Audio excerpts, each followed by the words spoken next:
πήρε φωτιά. Κάθε φράση του γινόταν meme. Το debate που στήθηκε για να τον τελειώσει τον έκανε ακόμη πιο δυνατό. Κεφάλαιο 10. Η σκιώδης συμμαχία. Στο σκοτάδι όμως σχηματιζόταν κάτι πιο επικίνδυνο. Οι μεγάλοι επιχειρηματίες, οι τραπεζίτες, οι ισχυροί του παρασκηνίου έβλεπαν με τρόμο πως η φιγούρα του αρίστου ξεπερνούσε τα όρια του ελέγχου τους. «Αν συνεχίσει έτσι, σε λίγους μήνες θα τους έχει ανατρέψει όλους», είπε ένας. Ένας άλλος απάντησε. «Τότε πρέπει να ενωθούμε, έστω και προσωρινά. Ο εχθρός του συστήματος είναι κοινός εχθρός». Και έτσι γεννήθηκε μια σκιώδη συμμαχία. Πολιτικοί, μίντια, επιχειρηματίες, όλοι μαζί, εναντίον ενός απλού ανθρώπου που ποτέ δεν ζήτησε εξουσία. Ο Αρίστος και οι διυποψήφοι της καφενείας. Κεφάλαιο 11. Η μεγάλη προδοσία. Το φαινόμενο Αρίστος είχε γίνει πια καθημερινή λέξη στα πρωινάδικα, στα δελτία, στις λαϊκές. Μα εκεί όπου το κύμα ανεβαίνει, στείνονται και οι παγίδες. Στα παρασκήνια του κινήματος εμφανίστηκε μία καινούρια φιγούρα. Ο Μένιος, πρώην διαφημιστής με αετήσιο βλέμμα και μόνιμο χαμόγελο. «Εγώ, παιδιά, θα οργανώσω την επικοινωνία», είπε, μοιράζοντας καρτελάκια με λογότυπα. Αληθεία, όχι άλλα ψέματα. Το λογότυπο θύμιζε οδοντόκρεμα, αλλά όλοι χειροκρότησαν. Την τρίτη κιόλας εβδομάδα συνέβη το απίθανο. Σε ειρηνική συγκέντρωση εμφανίστηκαν ξαφνικά 10 θερμόαιμοι με κουκούλες. Πέταξαν χαρτί υγείας στον αέρα, φυσούσαν σφυρίχτρες και κολούσαν αυτοκόλλητα Αρίστος 4 president πάνω σε κάμερες. Τα κανάλια διψασμένα το έκαναν έκτακτο. Ο Αρίστος ρίχνει λάδι στη φωτιά. Την ώρα που ο Αρίστος προσπαθούσε να μιλήσει για τα φάρμακα στο τοπικό νοσοκομείο, οι κεραίες έπιαναν μόνο το σφύριγμα. Τη νύχτα, ένας παλιός φίλος από το εργοστάσιο, ο Κωστάκης, του ψιθύρισε.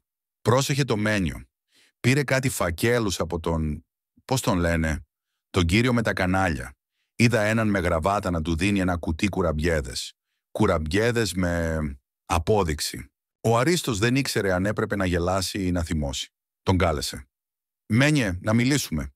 Ο Μένιος ήρθε με άρωμα σπουδαγμένου. «Άριστο, αγάπη μου, όλα για το καλό του κινήματος. Θέλει θέαμα. Χωρίς θέαμα, κανείς δεν ακούει την αλήθεια σου». «Και οι κουκούλες?» «Performance art», χαμογέλασε. «Μην είσαι παλιός». Την επομένη βγήκε αποκλειστικό βίντεο σε μεγάλο κανάλι.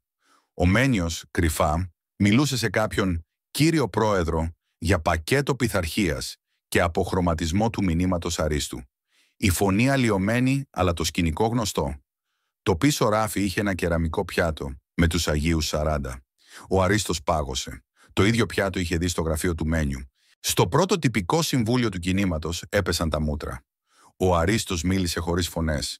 «Δεν θα γίνουμε διαφήμιση. Δεν θέλω σκηνοθετημένη οργή. Θέλω αλήθεια. Ο Μένιος φεύγει απόψε». Ο Μένιος γέλασε.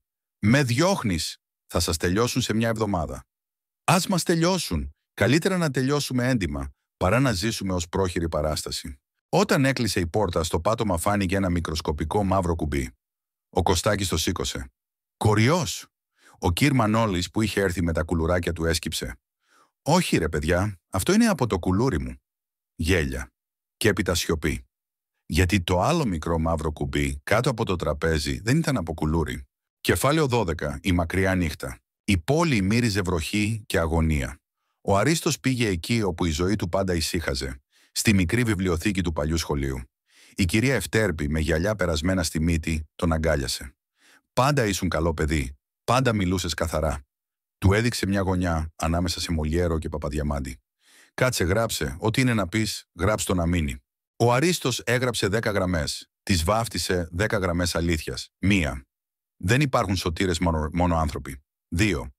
Δεν υπάρχουν μαγικά, μόνο δουλειά. 3. Δίκιο χωρίς ψωμί δεν στέκει, ψωμί χωρίς δίκιο βρωμάει. 4.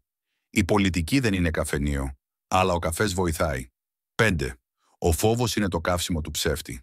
6. Η αξιοπρέπεια δεν διαπραγματεύεται. 7. Τα σχολεία πρώτα ζεστά, μετά σπουδαία. 8. Τα νοσοκομεία πρώτα με γάζες, μετά με διαφημίσεις. 9. Η Ευρώπη δεν είναι αφεντικό, είναι γείτονας. 10. Ό,τι δεν μπορούμε να εξηγήσουμε σε μια γιαγιά, μάλλον είναι ψέμα. Πήγε να τα ανεβάσεις στο ίντερνετ. Το Wi-Fi της βιβλιοθήκης. Κωδικός φιλολογία 1974.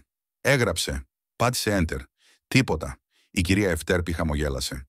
Απόψε το Wi-Fi κάνει εξετάσεις συνείδησης. Πήγαινε απέναντι. Ο Γιάννης έχει δυνατό. Στο απέναντι μπαλκόνι, το δίκτυο Γιάννης Σιαστήκα 34 έλαμπε. Κωδικός Σούπα 2004. Ο Γιάννης φώναξε από το παράθυρο. «Πες και για το γήπεδο, ρε Αρίστο, μη μας ξεχάσεις». «Γήπεδο με τουαλέτες που δουλεύουν», φώναξε εκείνος. «Όχι άλλα ρεκόρ στις λάσπες». Το κείμενο ανέβηκε, ταξίδεψε, φούντωσε. Μέχρι το πρωί τα 10 γραμμές αλήθειας είχαν γίνει αφίσα σε στάσεις λεωφορείων, στάτους σε γιαγιάδες και χαρτοπετσέτα σε καφενεία. Κάποιος τις μετέφρασε στα γαλλικά. Ο Παπαδάτος δήλωσε «Je suis Aristos», με προφορά που έκανε το Μολιέρο να ζητάει μεταγραφή. Η νύχτα κράτησε πολύ, αλλά όπως πάντα ξημέρωσε. Κεφάλαιο 13. Επιστροφή στο καφενείο. Ο κυρ Μανόλης είχε γυαλίσει τις βιτρίνες. «Σήμερα θα γίνει της κακομοίρας», είπε. Όταν μπήκε ο Αρίστος, οι θαμώνες σηκώθηκαν. Ο κυρ Στέριος, ο παλέμαχος του τάβλη, του έδωσε τα πουλια. «Παίξ' το όπως μιλάς, απλά». Στη γωνία 2 τουρίστες με ψεύτικα μουστάκια ρουφούσαν φραπέ. Ο Ζαμπέτας και ο Παπαδάτος μεταμφιεσμένοι. Ο πρώτος φορούσε μπλουζάκι Αϊκρίτ. Ο δεύτερος καπέλο ψαρά. Ο Αρίστος έκανε πως δεν τους είδε. «Λοιπόν», είπε στο τραπέζι ολόγυρα, «θέλω από τον καθένα σας 3 προτάσεις που γίνονται αύριο. Όχι μετά από μελέτη, όχι μετά από επιτροπή. Αύριο». Η φοιτήτρια. «Δωρεάν κάρτες στα λεωφορεία για ανέργους». Ο Μανάβης. «Καύσιμα θέρμανσης στα σχολεία πριν έρθει το κρύο». Η νοσηλεύτρια. «Γάζες και γάντια χωρίς να τα πληρώνουμε από την τσέπη». Ο κυρ Στέριος. «Μια τουαλέτα καθαρή στην πλατεία. Να γλιτώσουμε το πεύκο». Ο Αρίστος έγραψε σε χαρτοπετσέτα. 3 προτάσεις του καφενείου. Τράβηξε με το κινητό, ανέβασε. Το post κάρφωσε τα νέα ρεκόρ. Μέχρι το μεσημέρι οι δήμαρχοι από 3 πόλεις απάντησαν «Το κάνουμε». Ο Ζαμπέτας σηκώθηκε, έβγαλε το ψεύτικο μουστάκι. «Κοίτα φίλε, ωραία αυτά, αλλά μεγάλα έργα χρειάζονται». «Μεγάλο έργο είναι μια τουαλέτα που δεν βρωμάει», απάντησε ο Αρίστος. Ο Παπαδάτος πέταξε το καπέλο. «Εγώ θα σου κάνω Μητροπολιτικό πάρκο». «Κάνε πρώτα ένα παγκάκι που δεν σε καρφώνει», είπε ο κυρ Μανόλης, τρίβοντας το μέρος που καθόταν. «Σχέδιο σε 3 προτάσεις», ζήτησε ο Αρίστος από τους 2. Ο Ζαμπέτας. «Πίστη, παράδοση, πειθαρχία». Ο Παπαδάτος. «Καινοτομία, επενδύσεις, Μύκονος». «Ωραία σλόγγαν για οδοντόκρεμες και γιαούρτια», είπε ο Αρίστος. «Για τη ζωή, τίποτε». Το καφενείο γέλασε και έπειτα χειροκρότησε. Κεφάλαιο 14. Η τελευταία συγκέντρωση. Η πλατεία γέμισε πάλι. Αυτή τη φορά δεν υπήρχαν πανό με φάτσες. Υπήρχαν λίστες με πράξεις. Στη σκηνή αντί για προβολής κρέμασαν βολβούς οικονομίας. Ο Αρίστος ανέβηκε, πήρε μια βαθιά ανάσα και δεν φώναξε. «Δεν θα ιδρύσω κόμμα. Δεν θα σας ζητήσω να με κάνετε αφεντικό. Θα σας προτείνω συνεταιρισμό. Συνεταιρισμό θέρμανσης. Να αγοράζουμε όλοι μαζί φθηνότερα για τα σχολεία. Συνεταιρισμό φαρμάκων, να μην λείπει γάζα στα νοσοκομεία. Συνεταιρισμό δουλειάς, μικρά συνεργεία με τίμιους κανόνες, να μην μετράμε το μεροκάματο με την ψευτιά. Από κάτω μια γιαγιά ύψωσε τον μπαστούνι. Και τουαλέτα στην πλατεία». «Πρώτο έργο», είπε ο Αρίστος και υπόγραψε στο μπλοκάκι του κυρ Μανόλη. «Δημόσια τουαλέτα, παράδοση σε 3 εβδομάδες». «Και πώς θα τα κάνεις χωρίς λεφτά?» πετάχτηκε μια φωνή. «Με λογαριασμό ανοιχτό, με διαφάνεια και με δουλειά. 1000 φορές μικρό και τίμιο, παρά μεγάλο και βρώμικο». Οι κάμερες κοντοστάθηκαν. Δεν υπήρχαν πυροτεχνήματα, ούτε λέξεις στη φώνα. Υπήρχε μια παράξενη ηρεμία, σαν όταν τελειώνει το μελτέμι και ακούς επιτέλους τα κύματα. Κάπου στην πίσω πλευρά ο Ζαμπέτας μουρμούρισε. «Χωρίς κόμμα, τι να χτυπήσω?» Ο Παπαδάτος το σκούντιξε. «Το καπάκι της τουαλέτας». «Άγιοι 40, σώστε μας», είπε ο πρώτος και ο δεύτερος συμπλήρωσε. «Και 43 ακόμα, για σιγουριά». Κεφάλαιο 15. Η κάλπη του καφενείου. Την Κυριακή δεν είχε εκλογές. Είχε κάλπη του καφενείου. Ο κυρ Μανόλης έβαλε μια τενεκεδένια κουμπαρά κάλπη πάνω στον πάγκο. Δίπλα 2 στίβες φασόλια, λευκά και μαύρα. Άμα θες αλήθεια, ρίχνεις λευκό. Άμα θες παράσταση, ρίχνεις μαύρο. Πέρασαν όλοι. Η φοιτήτρια έριξε λευκό. Ο Μανάβης 2 λευκά. Ένα για μένα, ένα για το καρότσι μου. Ο κυρ Στέριος, με φιλοσοφία τάβλη, έριξε ένα λευκό και ένα μαύρο. Γιατί η ζωή είναι μπερδεμένη. Στο τέλος, ο Ζαμπέτας και ο Παπαδάτος στάθηκαν πάνω από την τενεκέ κάλπη. Ο πρώτος, με βλέμμα που ζητούσε λύτρωση, έριξε λευκό. Γιατί κουράστηκα να φωνάζω. Ο δεύτερος, κοιτώντας γύρω να δει αν τον τραβάνε, έριξε επίσης λευκό. Γιατί πρώτα η τουαλέτα. Το καφενείο γέλασε τόσο που κύλησε το καημάκι από τα φλιτζάνια. Μετρούσαν ώρες. Τα φασόλια άσπριζαν το τραπεζομάντιλο. Ο Αρίστος δεν μίλησε. Κρατούσε μολύβι και σημείωνε. Ποιο σχολείο κρυώνει περισσότερο? Ποιο ιατρείο χρειάζεται γάζες? Ποια πλατεία πονάει? Όταν τελείωσαν, ο Κυρμανόλης σήκωσε τον τενεκέ. Λευκά, πολλά, μαύρα, λίγα. Πόσα? Ρώτησε ο Ζαμπέτας. Δεν έχει πόσα, είπε ο Αρίστος. Έχει πρώτα ποιο? Πρώτα το σχολείο των μικρών, μετά το ιατρείο, μετά η πλατεία. Αν περισσέψει, αγοράζουμε καινούρια πουλια για τον κυρ Στέργιο.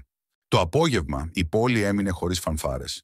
Μια ομάδα από το καφενείο πήγε στο παλιό σχολείο, άλλαξε τσιμούχες στα καλοριφέρ, καθάρισε το λεβιτοστάσιο, έβαλε μια χάρτινη πινακίδα. Συνεταιρισμός θέρμανσης, δοκιμή 1.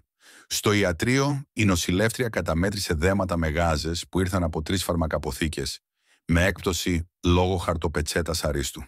Στην πλατεία το πρώτο σκαπτικό χτύπησε γη για την τουαλέτα. Ο κυρ Στέργιος συγκινήθηκε.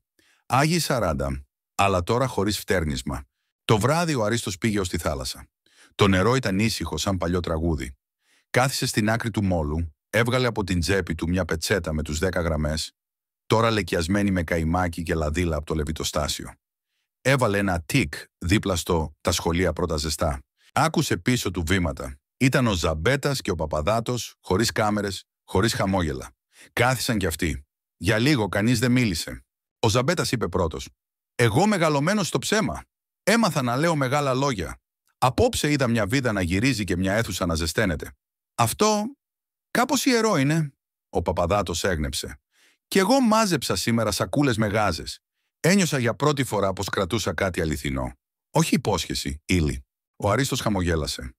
«Άμα θέλετε, αύριο στις 8, όχι στο κανάλι, στο σχολείο. Έχει κάτι καλοριφέρ που θέλουν χέρι στα παξιμάδια». «Στις 8, ρώτησε ο Ζαμπέτας. «Το πρωί?» «Ναι, το πρωί. Θα έχει και καφέ. 6 ώρες δεν θα κρατήσει. 2 μόνο. Μετά δουλειά». Σώπασαν. Στο βάθος ένα καΐκι άναψε ένα φως. Ο ουρανός έριξε τα πρώτα του αστέρια. Ο αέρας μύριζε αλάτι και πετρέλαιο, καφέ και υπόσχεση. Κάπου, σε μια τηλεόραση χωρίς ήχο, έπαιζαν oldies. Ο Παπαδάτος να υπόσχεται δωρεάν Μύκονο. Ο Ζαμπέτας να μετράει Αγίους. Στην οθόνη τους ήταν ακόμη οι παλιοί τους εαυτοί. Στον μόλο 3 άντρες μοιράζονταν σιωπή. Ο Αρίστος έσπασε τη σιωπή, ψιθυρίζοντας σχεδόν. Η ψήφος είναι ιερή όταν γίνεται πράξη, όχι όταν γίνεται σλόγγαν. Και οι άλλοι 2 για πρώτη φορά δεν είχαν τίποτα να προσθέσουν. Μόνο ένα μικρό ναι που βγήκε σαν αναστεναγμός, σαν αρχή μαθήματος. Την άλλη μέρα, στις 8, το σχολείο άχνιζε. Και σαν να ήταν γραφτό, ο καφές βγήκε σωστά, με καϊμάκι που δεν χυνόταν. Γιατί όταν οι βίδες σφίγγουν στη θέση τους και ο καφές βρίσκει την ισορροπία του, ακόμη και η πολιτική πάβει να είναι θέαμα και θυμάται ότι γεννήθηκε για να ζεσταίνει αίθουσες. Και ανθρώπους. Ο Αρίστος και οι υποψήφιοι της καφενείας. Κεφάλαιο 11. Η μεγάλη προδοσία. Το κίνημα του Αρίστου είχε φτάσει σε πρωτόγνωρα ύψη. Όμως μέσα στις γραμμές τους άρχισαν να φαίνονται ρογμές. Ένας από τους πιο φανατικούς του υποστηρικτές, ονόματι Σπύρος, άρχισε ξαφνικά να μιλάει σε κανάλια με ύποπτες αποκαλύψεις. «Ο Αρίστος δεν είναι αυτό που φαίνεται», έλεγε. «Πίσω του υπάρχουν συμφέροντα, μυστικοί χρηματοδότες και σχέδια για χάος. Η κοινωνία πάγωσε. Πώς είναι δυνατόν ένας άνθρωπος από μέσα να μιλάει έτσι?» Κι όμως λίγοι ήξεραν ότι ο Σπύρος είχε ήδη συναντηθεί κρυφά με τον Παπαδάτο και είχε πάρει μια βαλίτσα μετρητά. Για κεφάλαιο 12. Η δίκη στο καφενείο. Μπροστά σε αυτή την κρίση, ο Αρίστος δεν έκανε συνέντευξη τύπου ούτε διάγγελμα. Έκανε κάτι που κανείς δεν περίμενε. Κάλεσε συνέλευση στο καφενείο της γειτονιάς. Μεταξύ φραπεδιών, μεζέδων και τσιγάρων, έστησε ένα αυτοσχέδιο λαϊκό δικαστήριο. Ο Σπύρος κλήθηκε να μιλήσει μπροστά σε όλους. «Σε πλήρωσαν για να με πουλήσεις?» ρώτησε ήρεμα ο Αρίστος. Ο Σπύρος κοκκίνησε, κρύος υδρότας έτρεχε. Το πλήθος τον γιούχαρε. «Αν έχεις αποδείξεις, φέρετες. Αν όχι, φύγε και μην ξαναπατήσεις εδώ», είπε ο Αρίστος. Το καφενείο ξέσπασε σε χειροκροτήματα. Και κεφάλαιο 13. Οι δρόμοι φλέγονται. Η προδοσία, αντί να διαλύσει το κίνημα, το δυνάμωσε. Χιλιάδες βγήκαν στους δρόμους. Πανό, συνθήματα, μουσικές. Ήταν κάτι ανάμεσα σε διαδήλωση και γιορτή. Όμως η αστυνομία δεν έβλεπε γιορτή. Έβλεπε απειλή. Τα ΜΑΤ βγήκαν, τα δακρυγόνα έπεσαν. Για πρώτη φορά το κίνημα του Αρίστου βρέθηκε αντιμέτωπο με βία. Οι εικόνες από την τηλεόραση σοκάρουν. Γιαγιάδες να τρέχουν, παιδιά να κλαίνε, νέοι να τραγουδούν ακόμα πιο δυνατά μέσα στον καπνό. Κεφάλαιο 14. Το δίλημμα. Το ίδιο βράδυ, ο Αρίστος έμεινε εξάγρυπνο. Από τη μία ήξερε πως η φωνή του κόσμου τον ήθελε να προχωρήσει. Από την άλλη ένιωθε πως έμπαινε σε επικίνδυνο μονοπάτι. «Εγώ ήθελα μόνο να λέω αστεία στο καφενείο», μονολογούσε. «Κι όμως τώρα με σπρώχνουν να γίνω κάτι που ποτέ δεν φανταζόμουν». Ο Ζαμπέτας και ο Παπαδάτος, βλέποντας την πίεση, έστειναν σχέδια. Να τον κατηγορήσουν για υποκίνηση ταραχών, να τον σύρουν σε δικαστήρια, να τον φημώσουν. Κεφάλαιο 15. Ο σπόρος της ελπίδας. Μέσα σε όλα αυτά, κάτι άλλαζε στη χώρα. Νέοι άνθρωποι που δεν είχαν καμία σχέση με πολιτική άρχισαν να μπαίνουν σε δράση, να οργανώνουν γειτονιές, να βοηθούν φτωχούς, να μοιράζουν φαγητό, να μιλούν για δικαιοσύνη. Ο Αρίστος είχε γίνει πια σύμβολο. Όχι επειδή το ήθελε, αλλά επειδή ο κόσμος χρειαζόταν έναν. Και μέσα στον καπνό, το δακρυγόνο, τις προδοσίες και τις μηχανογραφίες, κάτι καινούριο είχε φυτρώσει. Ένας σπόρος ελπίδας που δεν μπορούσε κανείς να ξεριζώσει εύκολα.